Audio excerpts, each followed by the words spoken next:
There's a transfer of wealth happening right now. And it's not loud, it's not dramatic, and it's not making headlines the way it probably should. It's quiet, methodical. And the uncomfortable truth is that most people are sitting on the wrong side of it without even realizing it. Welcome back to Wealth Minds Hub. What I want to talk about today isn't a hot stock tip or a trending side hustle. It's something deeper than that. It's about a structural shift in how money actually moves, and why the financial playbook that worked for your parents, and honestly, even for most people a decade ago, is quietly becoming obsolete. And here's the part that really gets me. People aren't failing because they're lazy or uninformed. They're failing because they're following advice that used to be correct. That's a very different problem. And it's a much harder one to spot. Let me paint you a picture. For most of the last century, building wealth followed a pretty predictable arc. You got educated, got a stable job, bought a home, contributed to a pension or retirement account, saved consistently, and if you were smart, maybe picked up a few dividend stocks along the way. That formula worked because the world it existed in rewarded patience, stability, and linear thinking. But here's what nobody is saying out loud. The world stopped rewarding that formula a while ago. It's just taken people this long to feel it. Wages have been losing ground to asset prices for years. The gap between income growth and wealth growth has widened so dramatically that someone earning a very respectable salary today can be genuinely struggling to build any real net worth. Not because they're doing anything wrong, because the math has changed. And this is where things get interesting. The people who are actually building wealth right now, I mean real compounding generational type wealth, aren't doing it through income alone. They're doing it through ownership. Ownership of assets, businesses, systems, intellectual property, and increasingly, attention. These are the new wealth vehicles, and most people don't own any of them. Think about it this way. Every dollar you earn from your salary gets taxed first, then you spend what's left, then you maybe save a fraction of what remains. That's the system most people are inside of. The money flows in, gets filtered by expenses and taxes, and what's left gets parked somewhere that barely keeps up with inflation. Now contrast that with someone who owns an asset. Maybe it's a portfolio of index funds. Maybe it's a small online business. Maybe it's a piece of content that generates royalties, or an ETF that pays dividends while they sleep. Their money is working in a fundamentally different layer of the economy. They're not trading time for dollars. They're owning a piece of the machine. That's the shift. And it's accelerating. Now here's the part that most financial channels won't say clearly. AI is not coming for jobs the way the doom headlines suggest. What it's actually doing is something more nuanced and honestly more important to understand. It's eliminating the effort barrier between having an idea and executing it, and that changes the wealth equation completely. For the first time in history, a single person with moderate technical skills, a decent idea, and access to AI tools can build income streams that used to require teams of people. Content creation, software, education, consulting, lead generation. Entire business models that previously needed capital, staff, and years of infrastructure can now be bootstrapped in months, sometimes weeks. This isn't a motivational speech. This is a structural economic change that's still in its early innings. The people paying attention are building now, quietly, without fanfare, positioning themselves inside this new economy while the window is still wide open. And here's what's worth sitting with. Windows like this don't stay open forever.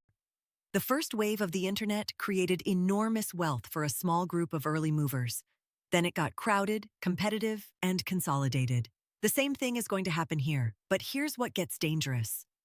And I want to be honest about this because I think a lot of financial content glosses over it. The same forces creating opportunity are also creating risk.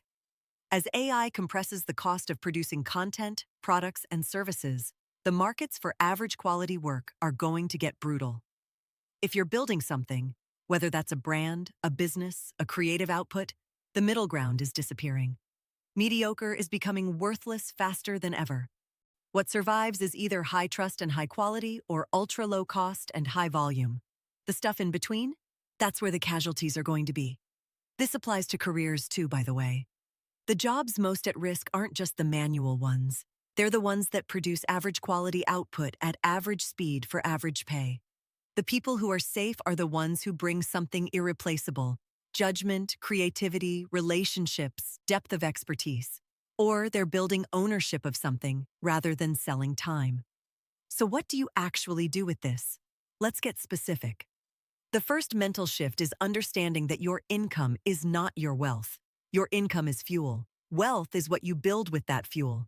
And right now, the most powerful thing you can build with any surplus income is a diversified position in assets that compound without your daily involvement. Broad market index funds, for most people, remain one of the most reliable and honestly underappreciated wealth-building vehicles available. Not glamorous, not viral, but quietly powerful over time. The second shift is recognizing that building a digital income stream right now, even a small one, is disproportionately valuable. Not because you'll get rich overnight, but because the skills, the infrastructure, and the compounding returns that come from owning something in the digital economy put you on a fundamentally different trajectory. Even a few $100s a month from something you own changes your psychological relationship with money.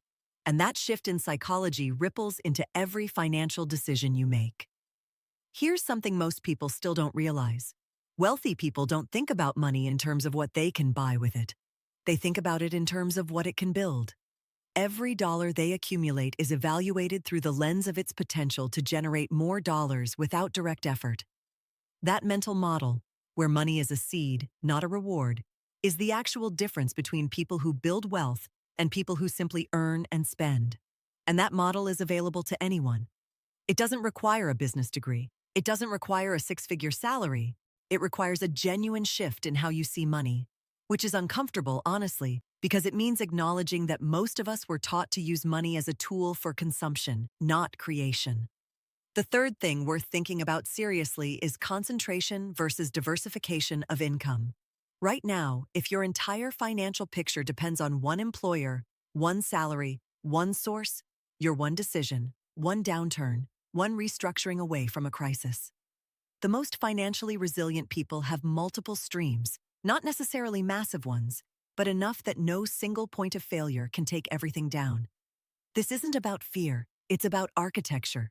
Building your financial life like it can withstand pressure, because at some point, pressure comes for everyone. The honest reality is that the wealth shift we're inside right now is going to look obvious in hindsight. These moments always do. 10 years from now, people will look back at 2025 and see exactly where the paths diverged, who repositioned, who adapted, who started building, and who waited for certainty that never came. Certainty isn't coming. That's not pessimism. That's just how every major economic transition has ever worked. The question isn't whether this shift is real. It is. The question is whether you're paying close enough attention to move with it, not against it. If this kind of thinking resonates with you, stick around. There's a lot more like this coming. And genuinely, if this sparked something for you, I'd love to know your thoughts in the comments. This is a conversation worth having.